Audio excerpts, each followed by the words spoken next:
Oke, selamat sore, salam kenal. Menjual dulu lah. Iya, menjual cuat tadi. Nggak selamat malam. Salam kenal. Aku di Riau, di Dumai. Nah, sama pengalaman kita. Kalau kamu cerita tadi tentang sawit, itu dia kan masih mending, itu masih ada yang membimbing. Aku udah sampai mendodos itu terpaksa replanting dini, Pak. Kenapa? Karena kesalahan bibit. Itu dia kesalahan bibit. Ya, yang setahu aku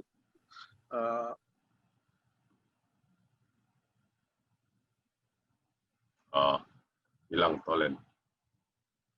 Gak bagus sinyal Tolen.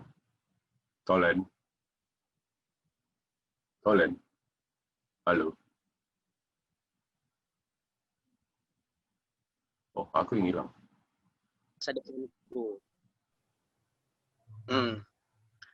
Iya, Bang. Halo. Ya, aku sinyalku tadi sempat ngedrop. Halo. Ya, sinyalku drop. Oke. Ini bagus. Ya. Oke. Nah, jadi itulah yang kita pakai nama asosiasi itu Samade. Dengan di asosiasi ini juga tempat kita untuk sharing, sekalian tukar informasi, dan sekalian belajar. Nah, aku sangat senang seperti yang di video kamu tadi, yang kamu ceritakan, itu yang harapan kita sih bagi petani. Jadi kita nggak sekedar bertani, tapi kita bisa selain menjaga lingkungan, juga mudah-mudahan sawit ini menjadi masa depan kita, begitulah kira-kira. Nah, jadi kami juga berharap agar kita sama-sama petani, sama asosiasi itu saling tolong menolong lah, artinya saling melengkapi, saling mengajari. Dan kalau kita lihat dari segi usia juga, kamu jauh lebih dewasa daripada kami. Kami masih anak-anak semua di asosiasi ini, masih baru lagi asosiasinya, itu dia Pak. Jadi di sini juga kami ada Pak Mukhtar tuh ada di situ dia lebih tahu tentang sawit, itu dia Pak. Saya kira itulah pengalaman kami yang sangat jelek di petani sawit. Tapi ya puji Tuhan sekarang sudah kita mulai belajar bagaimana cara memilih bibit yang bagus dan cara merawat sawit yang baik gitu dia, walaupun belum sempurna. Tapi saya kira memang dari sawit inilah memang 90% penghasilan adalah dari sawit. Selebihnya kita jadi tukang parkir, itu dia Pak. Tapi paling tidak sudah nampaklah buah sawit itu, seperti itulah kira-kira. Nah, itulah tanggapan dari sedikit tambahan dari aku, Bang. Bujur. Oke, Bujur. Anton mau nambahkan? Kalau saya menambahkannya itu karena kebetulan sekarang ini kan udah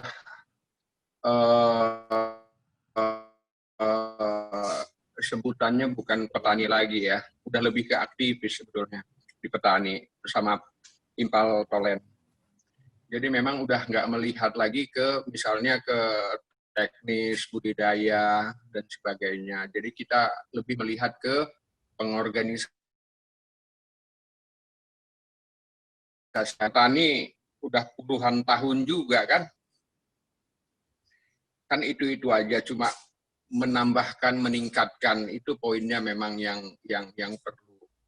Jadi kita itu lebih berpikir ke pengorganisasian karena syarat-syarat regulasi dari pemerintah. Jadi itu yang memang concern kita lah. Harapannya juga bagaimana caranya supaya petani ini punya komunitas, punya kelompok, sehingga ke depan bisa mendapatkan fasilitas. Kira-kira dari program-program pemerintah tentunya ya. Nah, kira-kira itu yang saya tambahkan. Begitu Bang Togar. Terima kasih. Terima kasih Anton. Pak Mukhtar mau nambahkan batch pertama dari teman-teman petani? Atau sedikit Pak Mukhtar? Bang. Silakan Bang. Oke, terima kasih pada kita semua dan terutama pada Gapki yang tak pernah bosan-bosan untuk memajukan. Bukan Gapki nih, Diralat itu.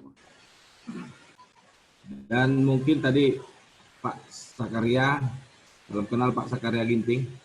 Ya, Ya, jadi ini mungkin pertama kali kita baru bisa berkomunikasi, walaupun dengan situasi COVID-19 yang melanda bumi ini. Mudah-mudahan ini cepat berlalu. Saya menarik tadi apa yang disampaikan Bapak dan juga mungkin dari pihak manajemen Musimas, yang saya senang melihat perusahaan tersebut gitu, perusahaan Musimas ini. Jadi sangat memperhatikan para petani. Tidak banyak saya lihat, ya kami dari asosiasi juga melihat perusahaan-perusahaan, begitu banyak urutan-urutan perusahaan yang ada di Indonesia ini. Tidak semua perusahaan perkebunan yang tertarik melihat petani kelapa sawit. Padahal sebenarnya kalau dilihat banyak juga pabrik-pabrik kelapa sawit yang mungkin stagnan, kekurangan pasokan buah. Padahal bila dilirik para petani, saya pikir mungkin perusahaan tersebut akan lebih maju dan lebih jaya lagi. Jadi kepada Pak Sakarya ya dan seluruh anggota ya tetap semangat, tetap jaga kesehatan. Ya memang apa yang Bapak harapkan tadi, kita tidak perlu menambah luas areal, tapi bagaimana upaya meningkatkan produktivitas kelapa sawit. Jadi memang kami juga, kebetulan saya bekerja di PT PEN 4, kami selalu membuat suatu inovasi terus. Jadi kita selalu mau menekankan kepada efisiensi, ya, bukan efisien biaya ya, tapi efisiensi. Sehingga bagaimana dengan terobosan-terobosan inovasi tanpa membutuhkan biaya yang sangat besar, karena di kelapa sawit bahan pupuk juga lengkap.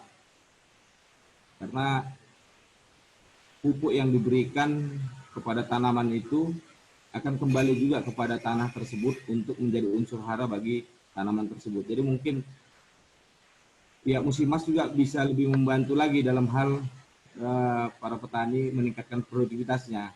Salah satu contoh mungkin Pak Sakarya bisa menggunakan hasil limbah, atau kita bilang bukan limbah sebenarnya sih, tapi memang pupuk organik. Nah, contoh seperti tangkos, solid, yang bisa dapat meningkatkan berat tandan maupun jumlah tandan. Jadi saya pernah membuat hasil penelitian saya selama 5 tahun, mulai sejak tahun 2000 sampai 2006. Jadi itu nyata memang Pak hasilnya. Jadi memang mungkin banyak para peneliti pendahulu kita menyebutkan bahwasanya semakin tinggi umur tanaman, maka jumlah tandan menurun. Memang benar, tapi ketika kita lakukan pemberian tangkos maupun solid tadi, itu dapat meningkatkan jumlah tandan dan berat tandan. Jadi mungkin pada teman-teman mungkin ada di sini mahasiswa atau apa, silakan melakukan penelitian yang lainnya, atau mungkin pelepah kelapa sawit itu apabila ditimbun di dalam tanah menjadi humus, dan itu akan menambah unsur hara yang ada di dalam tanah. Jadi sekali lagi pada Musimas, mantap, sukses selalu, semoga jaya, sehingga karyawannya juga bisa bermanfaat bagi hasil jeripaya yang dilakukan Pak Sakarya dan tim. amin. Sukses. Ini bukan karena hostnya orang Musimas juga nih kan, Lai kan? Aku ingat itu. Tapi memang paten luar biasa. Agak-agak ada unsur itunya kayaknya. Ya, karena hostnya orang Musimas, yo. Enak kali tadi aku dengar nih itu kan.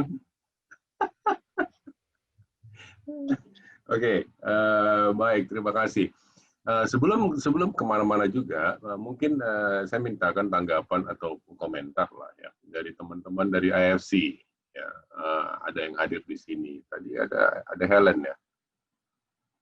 Helen masih ada? Pak Zakaria udah tadi menyebutkan lah ya. Jadi mungkin Challenge-nya kira-kira apa? Challenge pertama mungkin sebelum yang kita tonton di video tadi itu kan buah dari 4 tahun ya. Yes. Yang paling susah itu adalah di tahun pertama dan kedua. Pak Ginting, kalau ditanya pasti Pak Ginting bisa cerita. Ya, untuk ngumpulin petani, untuk ngasih tahu, seperti Pak Sembiring tadi bilang, kami kan udah puluhan tahun jadi petani, udah tahulah soal cara bertani yang baik dan benar. Memang begitu kebanyakan petani yang kami temui di Rantau Prapat waktu 2014-2015 ya, waktu mulai sosialisasi. Mereka bilang ngapain lagi untuk pelatihan. Kami kan udah tahu, kasih aja lah pupuk. Yang kami perlukan cuma pupuk. Kasih aja harga yang pas dari PKS. Itu pasti kami ikut program ini gitu. Jadi kita bilang bukan itu yang kita mau. Kita kasih pupuk juga, Bapak belum tahu kan apa betul itu pupuk yang dibutuhkan untuk lahan Bapak. Udah pernah belum dites? Belum. Terus selama ini pupuk yang kalian beli itu udah tahu nggak dosisnya? Oh, kami ikut tetangga aja katanya. Tetangga naruh urea 1 karung ya kami taruh juga gitu ya. Nah kita bilang itu yang mungkin bisa kita perbaiki dengan ikut pelatihan. Tapi kita nggak bisa ngasih pelatihan ke door to door ke 1 orang petani. Kami hanya bisa memberikan pelatihan kalau petani itu membentuk kelompok tani. Jadi di 1 tahun pertama, 1 sampai tahun pertama 1-2, tahun pertama dan tahun kedua, yang paling berat di situ mengajak petani untuk ikut berkelompok. Pertama petani kan memang pengennya instan ya. Untuk apa ikut kelompok-kelompok ini? Pak Ginting bisa lah cerita lebih banyak. Tapi pada umumnya bertanya, untuk apa ikut kelompok-kelompok ini? Apa manfaatnya bagi kami? Kita bilang, kalau nggak berkelompok, kita nggak bisa ngajarin. Kalau udah berkelompok, kalian juga akan tahu membicarakan masalah kalian secara bersama. Jadi perjuangan kita yang paling berat tuh sebenarnya di tahun pertama dan tahun kedua. Rutman juga tahu kok ceritanya di depan itu gimana. Kita jadi kayak juru cerita lah dari desa ke desa. Pak Ginting bisa tahu itu disuruh untuk sosialisasi jam 10 malam habis wirid kita datengin juga. Hampir tiap ya gitu deh. Kalau datang ke Rantau bisa sampai seminggu kita keliling-keliling. Di sini juga ada Mbak Yuni dari tim AFC yang hadir di sini. Waktu sosialisasi pertama juga yang datang bapak-bapak semua ya. Nah karena program kita dari awal, sebelum kita mulai program kita sudah mengadakan baseline survei. Jadi kita juga udah pakai pisau analisa gender gitu. Jadi kita udah kita udah ketahui juga who's doing what. Jadi siapa yang mengerjakan apa gitu. Itu tim Mbak Yuni udah mengerjakan itu dari awal. Jadi kita kenal Pak Jakaria ini sebenarnya 2013 ya, Pak Jakaria ya. Waktu 2014 ya, waktu pertama baseline itu Bu Yuni, Pak Tri dan Pak Yogi sama Pierce ya. Baru kita datang. Jadi singkat cerita perjuangan pertama itu paling sulit adalah mengajak petani untuk membentuk kelompok tani, kemudian mengajari mereka, mengatakan kepada mereka bahwa kita sekarang belajar agriculture atau cara bertanam yang baik. Semuanya bilang kami sudah tahu, udah 10 tahun kami jadi petani.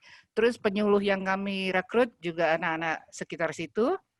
Anak-anak sekitar situ kan petani juga kenal ya, mereka juga anak-anak petani. Petani bilang, tahu apalah mereka ini masih ingusan gitu ya.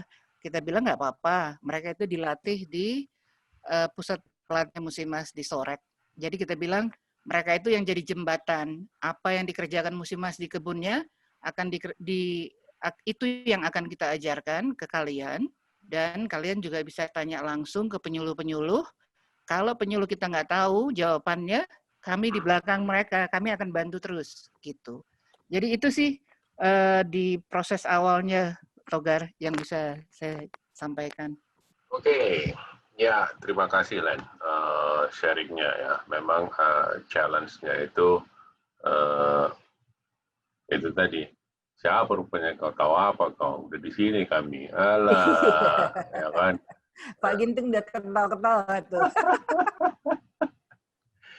Dan Tanya memang, Pak Togar, ya, aku sudah 20 tahun jadi petani, jangan kewajari katanya lagi. iya.